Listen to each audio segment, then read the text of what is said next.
Hey guys, welcome. In this video, we're going to talk about Airbnb and potentially rental arbitrage. I'm going to talk to you about my Airbnb listing and what I'm looking to do to expand our Airbnb business. But before we get there, I just want to say hello, introduce myself if it's your first time to the channel. My name is Brooks Conkle. I'm an entrepreneur. You can see I'm wearing a shirt that says destroy the box because I think we shouldn't just think outside the box. We should try to destroy the box. I think life and business is a giant adventure, and my passion is to get you guys to join me in on that, and let's live that together. So let's talk about Airbnb. I'll show you what I've got going on right now. So I have a personal property in Mobile, downtown, where I live in my city, that I've had listed probably for 3 years now, maybe 4 years total as an Airbnb property. The first year I had it listed, and then I actually moved it to a permanent tenant that signed a 12-month lease with me. I rented it fully furnished to him. He moved out, and then I went back to listing it as an Airbnb. The reason why I initially took it off of Airbnb is because we were doing all of the cleaning ourselves, going down there, and it was just becoming kind of tiresome and a huge labor. But like, I'm looking to expand our Airbnb business. I'm very comfortable with the model and how it works, and so to do that, there's no way that we can be the ones cleaning. We now have a really good relationship with a couple of cleaning companies that help us out, and that's really important.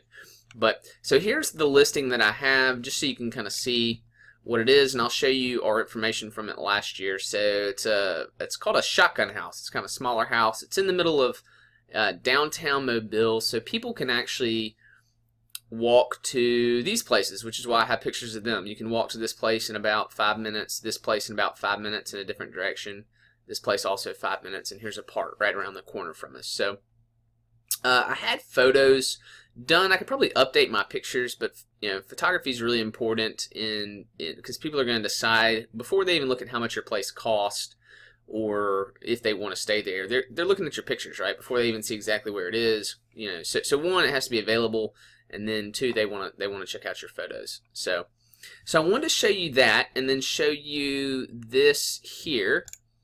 So this is our earnings from last year, gross revenue from Airbnb. Now, we also rented the property some on VRBO, so I'm not even sure how many bookings we had there. It wasn't many, so I didn't even pull up the information.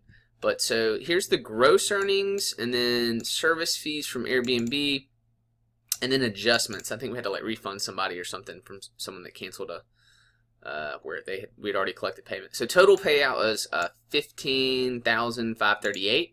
Now this obviously isn't what we keep. We have lots of expenses for the property, and I have those kind of estimated over here, and I'll show you real quick. So I think we make approximately $4,000 to $5,000 in net revenue from this property. And so what I'm looking to do is repeat this. Actually, I'm looking to see if we can repeat this with other properties, either figuring out how to buy properties, or now the key thing, talking about rental arbitrage. And I'll go into that in a second and show you kind of where I am right now and what I've learned with that. But so here's my analysis, what I do. Nothing crazy complicated. I just make a simple spreadsheet, and I look at the cost that we have associated with this property, right? So insurance is about $1,000. Now let me tell you this. Airbnb has their policy, right? $1 million policy that protects against liability, and $1 million policy that protects if someone damages your property. I don't rely on this coverage for the property itself. For example, if there's I live in an area where there's hurricanes. If there was something like that, and I need my own coverage for that, Airbnb isn't going to cover that.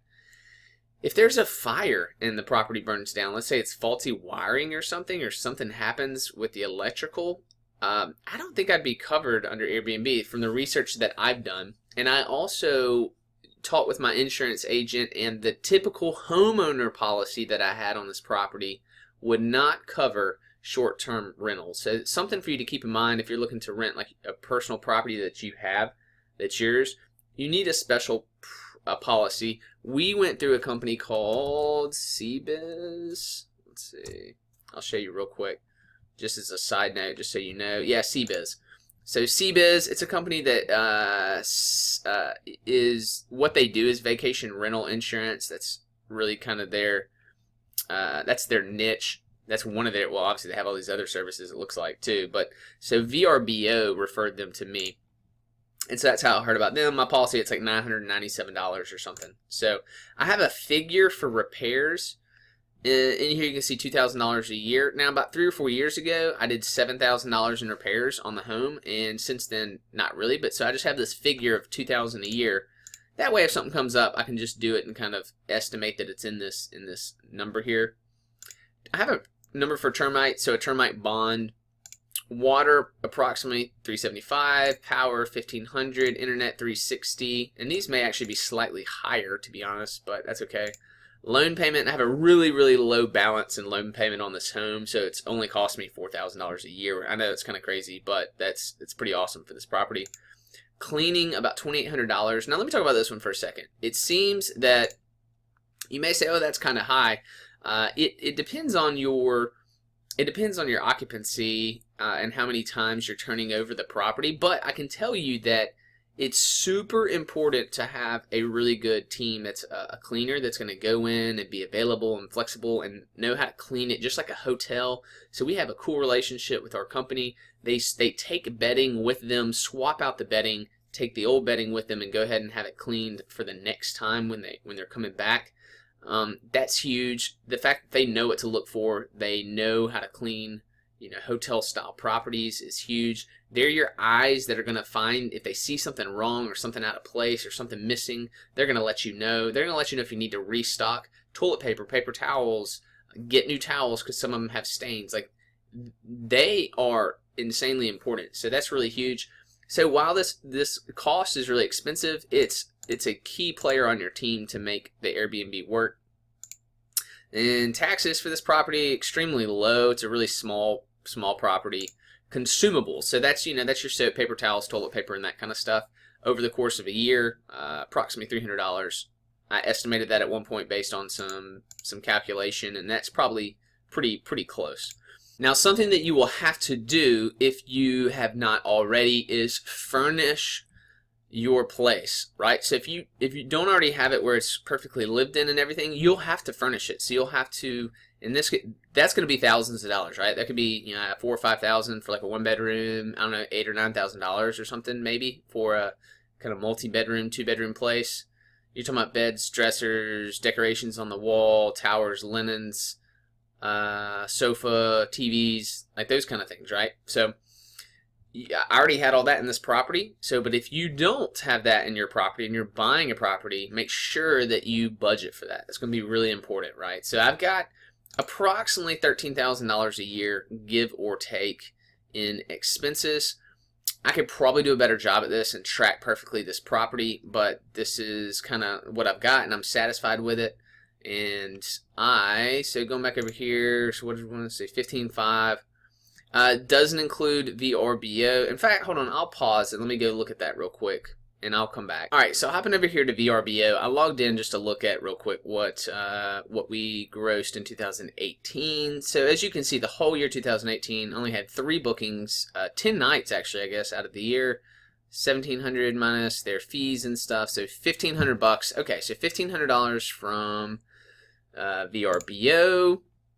15K here, 15.5.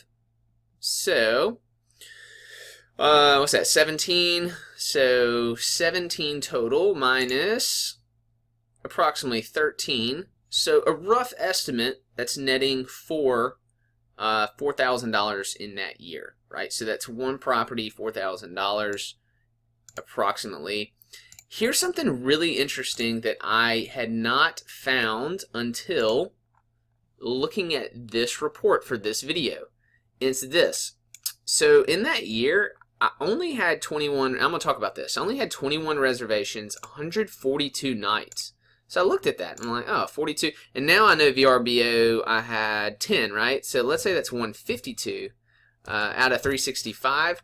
I'm not even at a 50% occupancy rate, right? If you look at that as a hotel and you're a hotel business, this is terrible. Now, let me tell you the reason why. It's twofold. One, I didn't mind if there's less people staying at my house. It just means less wear and tear. Even though I think that Airbnb businesses, you're much better off with the way that it operates, because people are just coming there to crash and do that.